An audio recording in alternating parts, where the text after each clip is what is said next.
All right. Welcome, everybody, to another episode of Hot Seat Automotive Podcast. It's your buddy CJ here. And tonight, we're talking about all things automotive industry, the car guy hobby, cars, all the things that real gearheads love talking about, all the things that are important to automotive enthusiasts.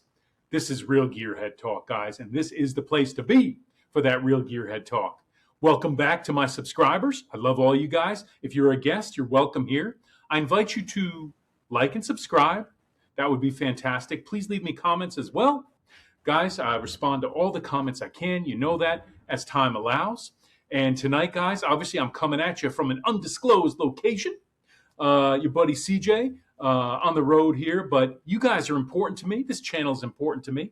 And of course, as a fellow car guy and automotive enthusiast, super important to me to get out there and connect with you guys on new developments in our industry. And there are a couple of developments in the past 24 hours that I think are really exciting and important to talk about. So tonight we're going to do that. Before I hit the hay, your buddy CJ wanted to get on here with you and talk to you. So again, guys, welcome. I hope you're excited to be here. Let's get into this. All right. As you know, here on the channel, when we talk about these things, your buddy CJ always shares and we look at these things together. Let's start by talking about Tesla. Big day for Tesla. Earnings release, guys. We're going to talk about some business stuff for Tesla that I think impact all of us as car guys and as automotive enthusiasts and that are relevant to what's going on out there in the industry. So Tesla's going through some growing pains. They missed their earnings. The messaging on the call was that revenue was up slightly, which is their total sales. Okay. Flat to up slightly. However, their profit, their net income is down. We're not going to go into a full financial dissertation and analysis. Your buddy CJ is just going to distill it for you. Real talk tonight. But let's talk about the fact that Tesla's profitability is down. Okay. The revenue numbers are still strong, although it wasn't a significant year of growth. But did you know, isn't this unbelievable? In 2023, listen to this, guys. Tesla delivered 1.8 million EVs, nearly 2 million EVs, just Tesla. So they had a big year from a number standpoint. I think in the fourth quarter alone, nearly 500,000 of those vehicles, 400,000 and change, were delivered, manufactured and delivered. Just incredible. An incredible year from a volume standpoint. You know, a couple things. What's driving some of these challenges for Tesla at this stage in their development? One, the general demand in the market for EVs is down. We know that. Now, I'm not an EV basher. I'm not an EV hater. Okay? I love my internal combustion engines, and I am a car guy. Trust me. I haven't gone EV yet, although I've driven a bunch of them. Okay? This is not an episode to get into all that anyway, but what I will tell you is that generally there's been a softening in the market around EV demand. And I don't think that's an indication that we're going to roll everything back to internal combustion engine. However, I do think that it is sort of the state of the market more broadly. You know, not everybody's on board with it. The early adopters have all bought their cars. Okay, some of them have come back to internal combustion engine. There is some skepticism in the market. From the consumer standpoint, you know, middle America is not on board with this. You know, so a bunch of challenges right now. And I think there's some headwinds for the EV industry in general that these organizations are going to have to power through, and it's going to be sort of a water test for some of these business plans. EV is a going concern, so there's that. Okay, Tesla, in terms of their profitability and their earnings, their net income, why is that down? Listen, in the context of the reduced demand, Tesla, being shrewd business people and thoughtful business people, they've slashed prices. Tesla, let's be blunt, they eviscerated some of their pricing to generate demand and to move units. You know, so they didn't stay fixed at that high pricing. They came way down. And there's a whole nother discussion we can have, and we probably should, about what's going on with the pricing of Teslas in the used market. On the secondary market, you talk about depreciation, not looking good.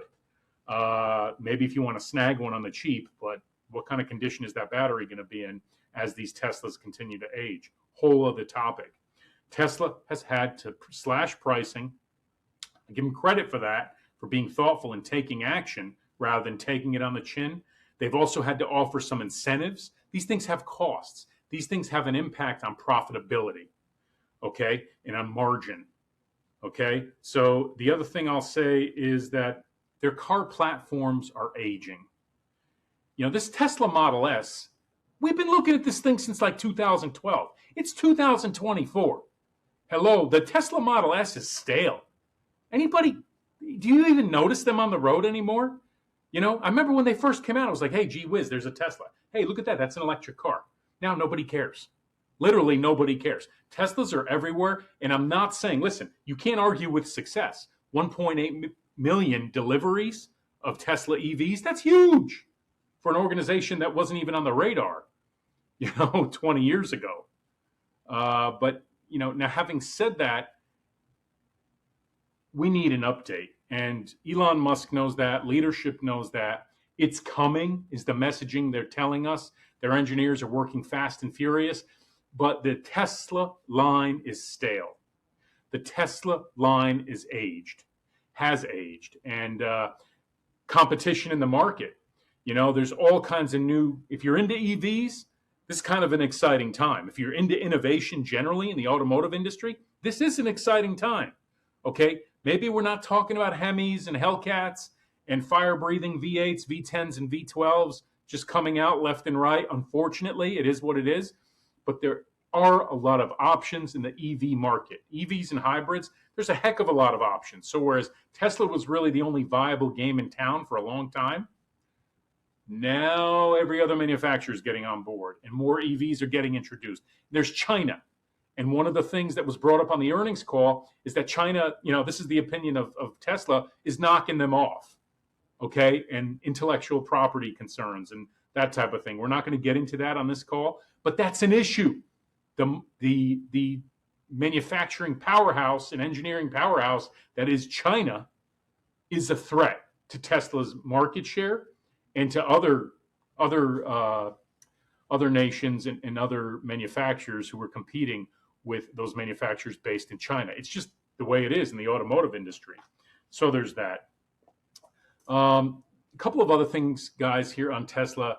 Warnings. Management has issued warnings that they do foresee sort of slower sales, slower growth and adoption in 2024. So they're kind of letting investors know in advance that 2024 is not going to be a hockey stick year where the numbers just throttle up around EV adoption, revenue, units, and sales. It's not. So I think that's important. That's when Tesla, the elephant in the room, certainly in the North American market, when they come out and say that, that's a really big deal. So as goes Tesla, goes the state of EVs in 2024, I claim. So, let me know what you guys think. Feel free to leave comments. Again, the key messaging here, profits down, sales are a bit flat, revenue is a bit flat, but they've delivered 1.8 million units in 2023, and that's a success story. They're going to have some challenges and some headwinds around profitability and growth going forward, competition, an aging line. Are they going to get the Cybertrucks to market that everybody wants without, having to make some other moves? We will see. But interesting times for Tesla. Guys, leave me comments. I want to know what you think. Let's take a look at something else I want to share with you guys tonight because I thought this was really interesting on many levels. Guys, can we talk about Mazda? Can we talk about the return of the rotary engine?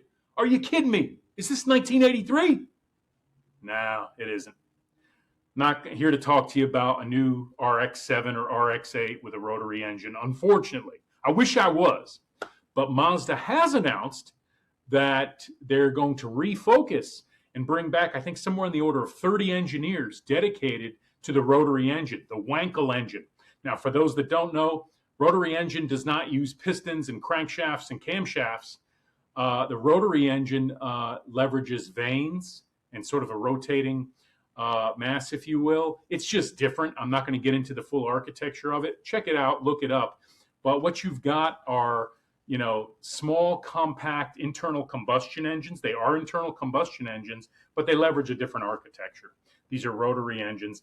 This was the platform that Mazda was known for. This was their secret sauce, so to speak. All those cool RX-7s, the RX-8s, etc. Now, as of 2018, Mazda had disbanded its engineering team for rotary engine technology. But this is the return of the rotary. What Mazda is saying is they're going to bring it back. They think that part of their EV and alternative fuel model going forward with EVs, hybrids, alternative fuels is going to involve the use of the rotary engine. In fact, did you know? I think this is kind of cool.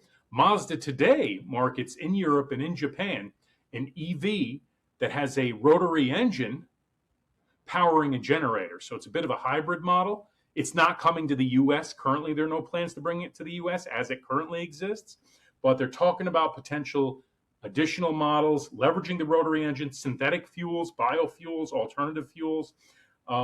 It will be a part of the strategy for Mazda. And what they're saying is these are compact and powerful engines, these rotary engines, and they're quiet. So they do go along with some of the objectives of being greener in terms of a hybrid model and potentially an alternative fuel model. So Mazda guys, rejoice. Leave me your comments. Let me know what you think. The rotary engine is coming back, although it's going to be in a bit of a different context than we knew it before. Guys, listen, I wanted to come on here tonight. As you can see, and as I told you, your buddy CJ, I got a lot going on, kind of like you, but you guys are important to me, and this channel is important to me, and I'm just like you. I'm a car guy. I love our hobby. I love you guys. I love talking about these things. I'm so grateful that we have this platform to interact. I love the comments. Keep them coming. Guys, if you're a guest, please give me a like and subscribe, as I said, and I will see you guys on the next one. Have a great evening. We will be in touch. Peace.